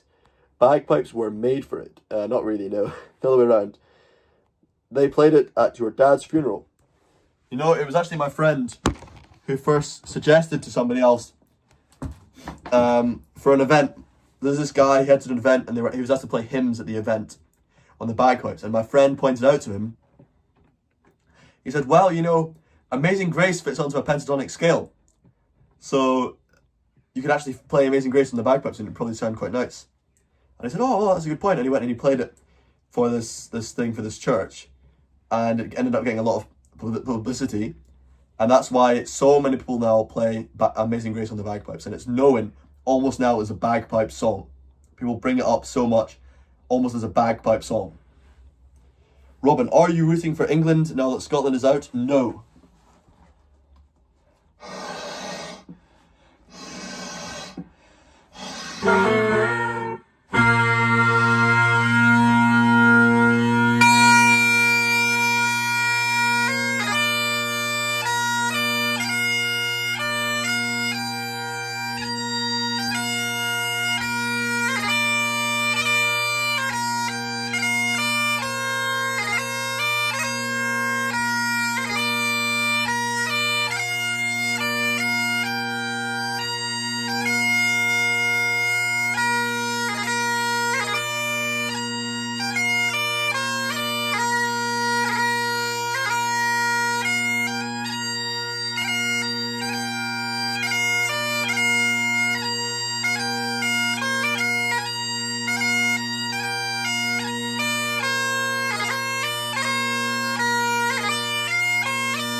I was here when I was getting ready. You think it's known as the bagpipe song because the US Armed Forces plays it during 21-gun salutes, during the funerals of all veterans in America. All male funerals in your family have had it play. Yeah. But that only happens after a friend of a friend ended up getting lots of news coverage for playing it. Oh, my nose. I'm so sorry about this. I'm so sorry about my nose today. I think I ate some foods that I shouldn't have eaten today, which is stupid because I had complete control over it. But hey, it happens on the most stupidest days when it shouldn't happen sometimes. I was just hungry and I ate something I really shouldn't have eaten.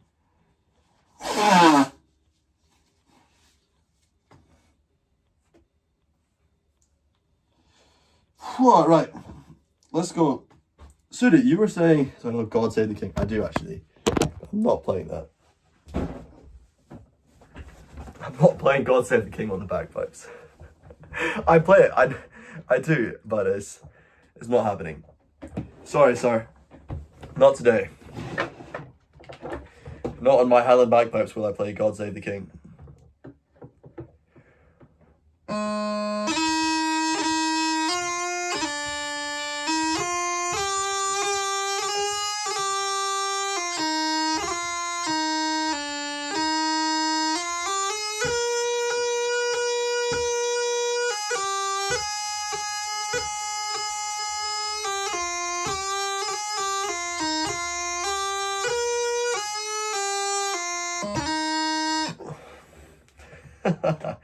There you go. Now let's sing a song about killing English people.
Right, enough of that bullshit. Enough of that.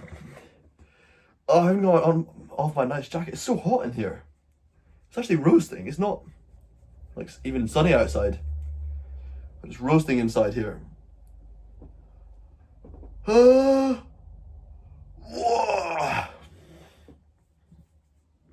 Okay. Okay. Enough rebel songs for a day. Enough rebel songs for a day. You read on X that bagpipes were originally invented in England and were later stolen by the Scottish, just like haggis and concrete roads. You read that on X, did you? This guy is always trying to find ways to rage bait me. He's always trying to find ways to get in there and get to my delicate little angry soul. Now, don't let my hair distract you. Alright, don't let my hair distract you. I am not so easily rage baited by such feeble attempts.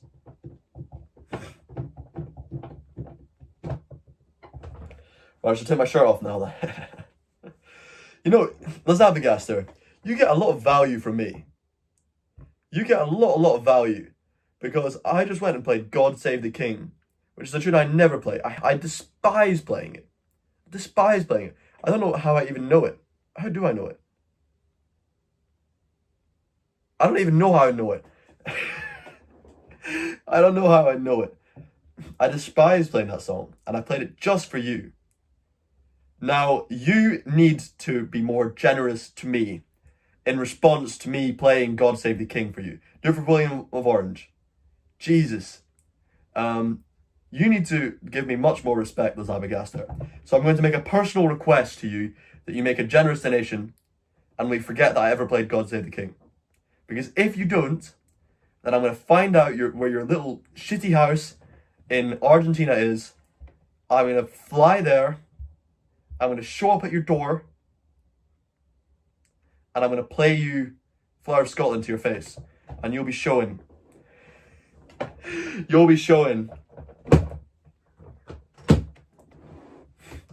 you need to be more respectful. How old were you when you learned how to play? Good question.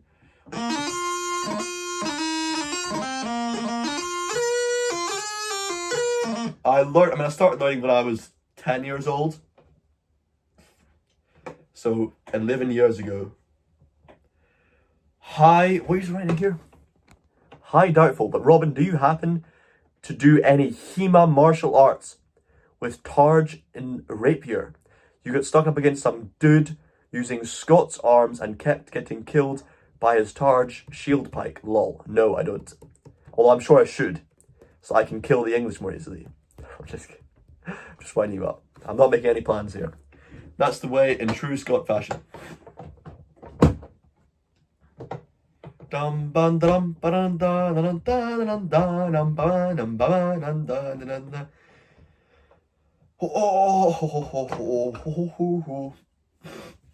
I gained lots of weight last week because I was going to the gym all the time.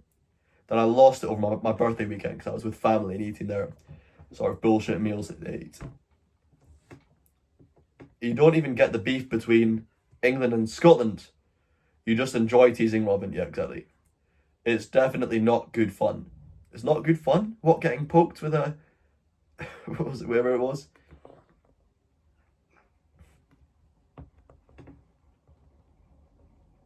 I mean, it should really be good fun if you use your Targe properly and protect yourself. I've just got a message from a friend saying he's been trying to send messages in the live chat and it's not letting him put them in. I think there's a few people that have said that to me. There's a few people that have been saying they're trying to write things on my live stream and they're not able to do it for some reason.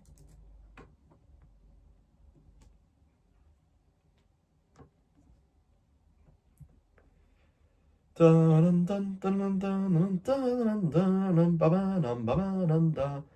know, there was an orchestral version of that song somebody did. It was very, very cool. It's definitely good fun. What was I going to my computer for now? Completely forgot it. Oh, that's it. Sorry, this guy.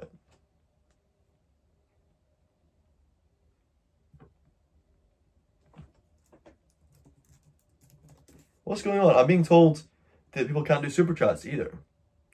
Robin, are you still investigating your lineage with Henry Stewart? No. Hang on. What's going on here?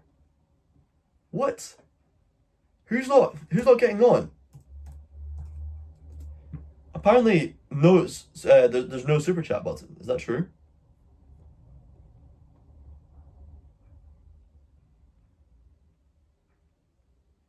Can you tell me it's gone? What? Okay. I'll get it sorted. I'll figure this out.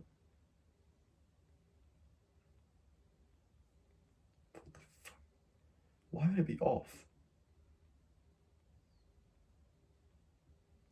There's a link in the description, by the way. You can use that link to donate. But you can't do super chats through there.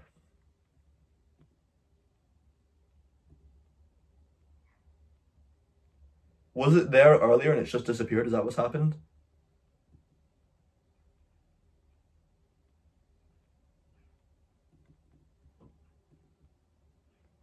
Why was it there last time and nothing has changed? It says there's been no claims.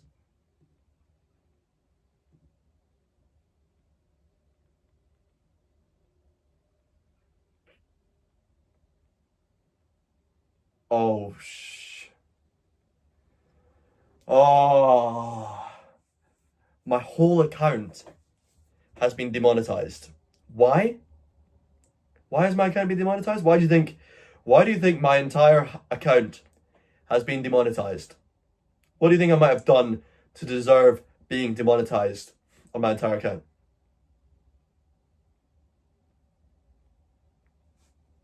I've got the answers here.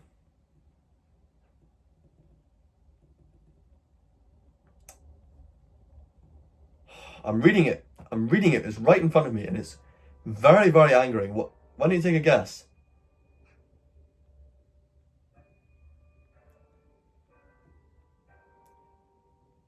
Keir Starmer. Nothing to do with anything I've done. Nothing to do with any copyright strikes, any controversial conversations. Nothing because I said anything bad. Because every single person in the nation who uses YouTube, and not just in this nation, presumably in England and in Wales and in Ireland, Northern Ireland too, has to do ID verification in order to use... What's this guy writing about? The last time you saw my schlong in Morocco?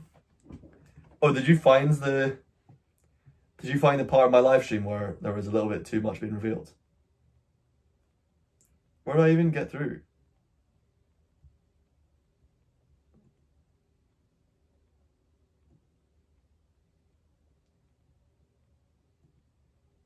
This is so stupid. They've not made it easy either. They made it a really silly, long-winded way. You'd think if they're trying to get us all into their dodgy digital system. Wait, so I've got money, I've got £20, well, £30 actually sitting in there, which I'm waiting to be paid. Keir Starmer is holding my £30. Does that mean so then if I don't verify my identity, does Keir Starmer get the £30 which is sitting in my YouTube account? What is this is so silly.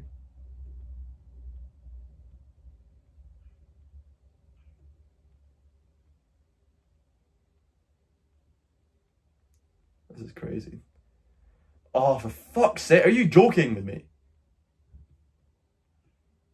Why would I need a QR code to do it on my phone? Because you want to take pictures of my ID, is that right? You want to take pictures of my ID? Such scammers. Unbelievable. I really should consider leaving the country, shouldn't I? I nearly did it. I was going to go to Georgia and run my YouTube from Georgia because I thought it'd be more free over there. Fuck. Maybe I should go to Russia. That would really piss off Keir Starmer. What's the most annoying thing I could do to Keir Starmer? I think going to Russia would probably be the most annoying. What's Russian property like? Russian property for sale.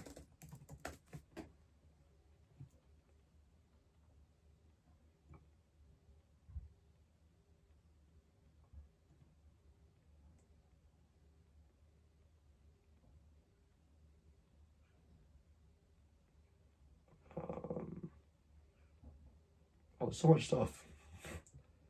I love that tiny bit of Russia that's on where is the Baltic Sea, that little sea next to Scandinavia and everything. It's so funny. What's that called? The little chunk of Russia that's on the other side of Eastern Europe. That's west of Eastern Europe. Didn't Keir Starmer resign yet? But he still made this. Hi bro, are you single? Why is it all the dudes who come on here and ask me if I'm single? It's always the guys. Right, where's Moscow? There's Moscow. Right. Okay, let's look at how much does a property in Moscow cost? $332. What? Oh, $332,000. Okay, for what were you getting?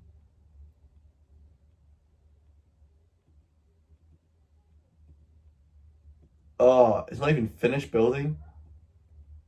They're wanting me to buy an off-plan building for 300 grand? What?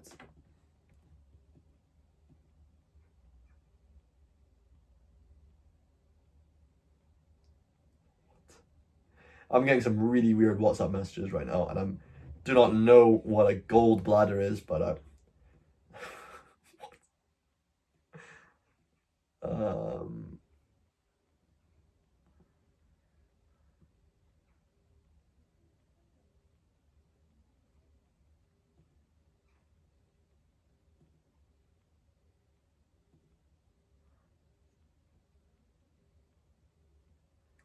should Go live in Russia, hey?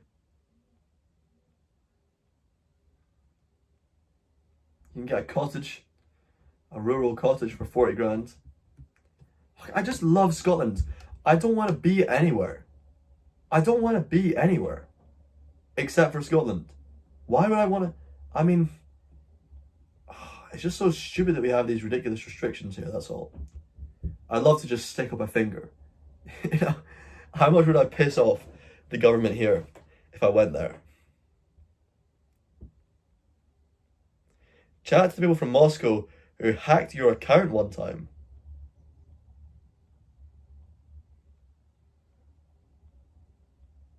I keep getting these questions. Are you single? No. No. It's always little gay men from Pakistan who ask me if I'm single.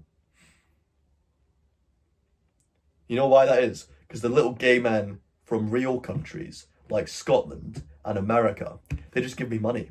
They don't say anything. The real civilized gays. Real team Russia. Real team. The crazy thing is, I bet I could get a place in Siberia for so cheap. Like, that place is so empty. If I was going to buy something in Russia, I'd rather just buy a huge expanse of land.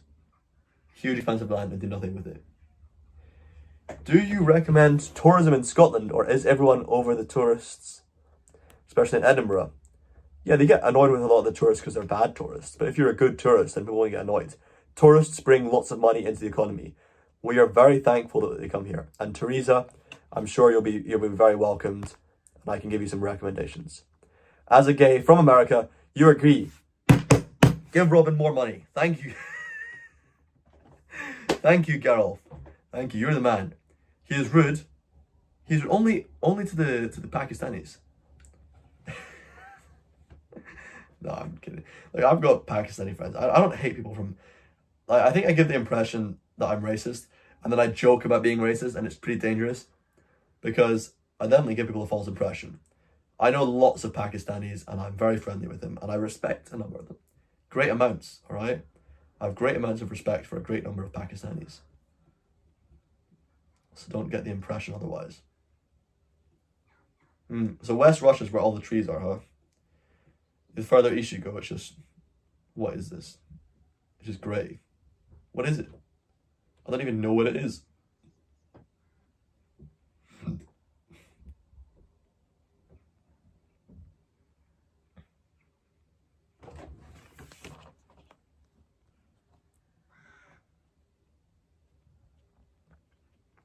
Robin could make $1 million on OnlyFans. I don't think so. I don't have that many kind of fans.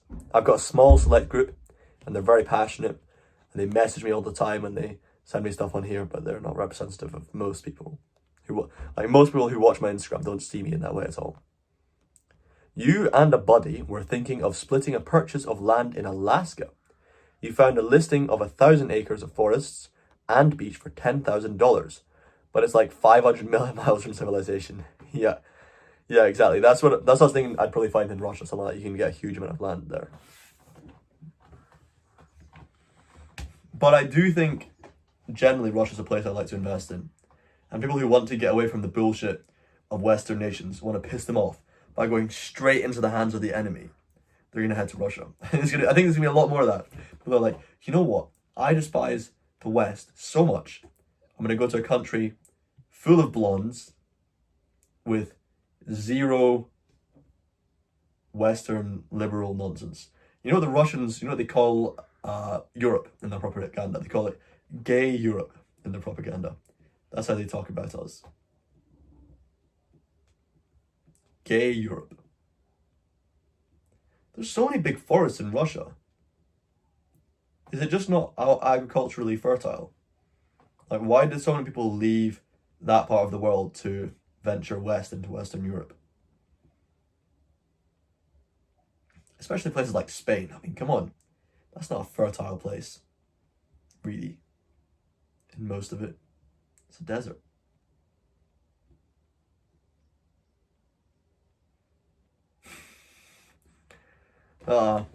Go buy yourself a decent camera instead of criticizing somebody else. Whoa. I'm using an iPhone 15. That's a very good camera. Thank you very much. For real, there's a Welsh community in Patagonia. You've been there. They're chill. Hey, listen, Mr. Baylor Bay. Alright? I'm not a homophobic person. I don't dislike gay people. I just like to make occasional jokes about how funny they get in my live stream. Russia has a program for the EU and US citizens to move to Russia and work in foreign language media, basically as a state propagandist. You'll just have to sign away citizenship. Can I do that? No way. Wait, what's that called? I'm considering an alternative life right here. Honestly, the English have just let us down so many times. Maybe I should just go and sign myself to the enemy. Maybe I should just sign myself to the enemy and give them every one of both this finger and this finger. Just say Starmer, Burnham, I don't care who. I don't care who.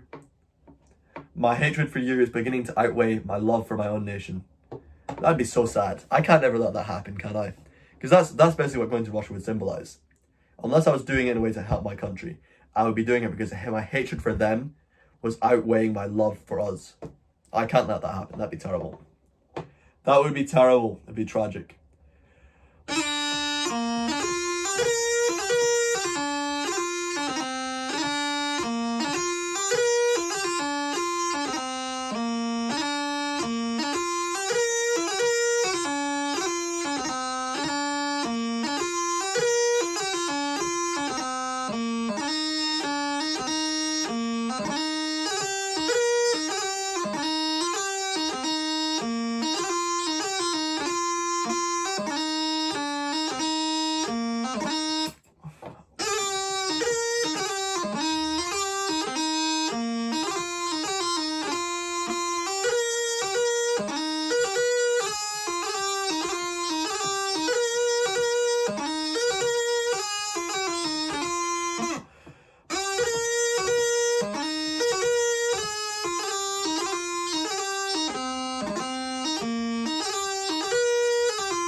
Listen, this guy with the green profile picture, what's it called? Baylor B. Look, I think there's a good common understanding with me and the people who watch me here. I tend to take the piss out of the people who are in the live chat a little bit. I throw some jabs at them. They throw some jabs at me and we throw back and forth a little bit. Don't get all moody and upset. Okay, don't get all moody and upset and make this a negative thing. We're going to pick jokes. We're going to make jokes about each other. I'm going to call you names. You're going to call me names. I'm the one who's vulnerable here.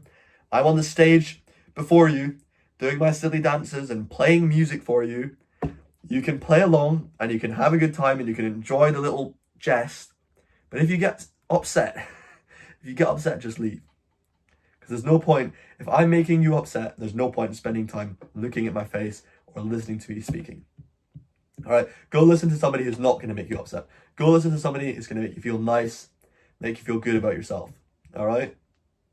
That's what I want you. I want you to feel good about yourself and feel happy. And if you've got misery, don't spend more time around somebody who makes you miserable. Please. They're not a colony. They are independent.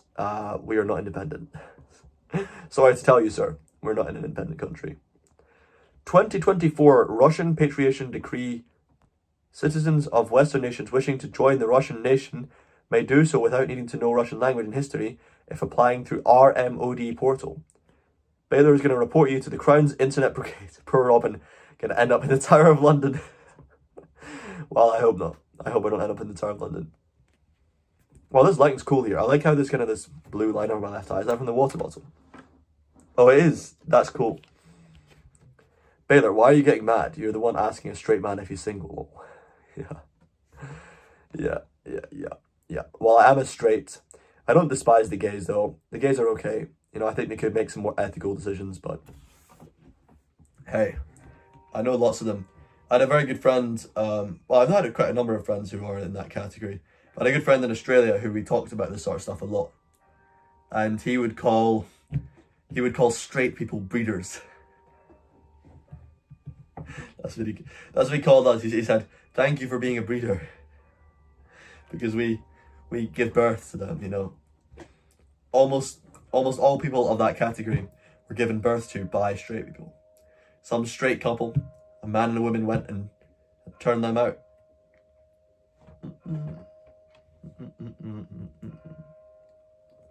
It's when I lean up here. It's like a slight blue shadow over my left eye. It's quite cool. Breeders, you haven't heard that term in a minute. Oh, I didn't know that was a common thing. I thought that was just this guy. Scotland is so beautiful. Oh, Scotland is such a beautiful country.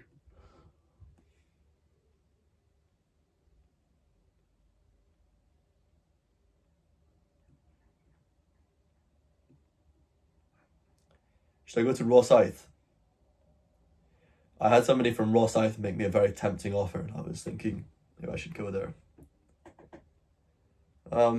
Mate, people of all kinds are in Scotland. It's a diverse country. We may not have lots of people, but we do have 5 million. Probably more soon.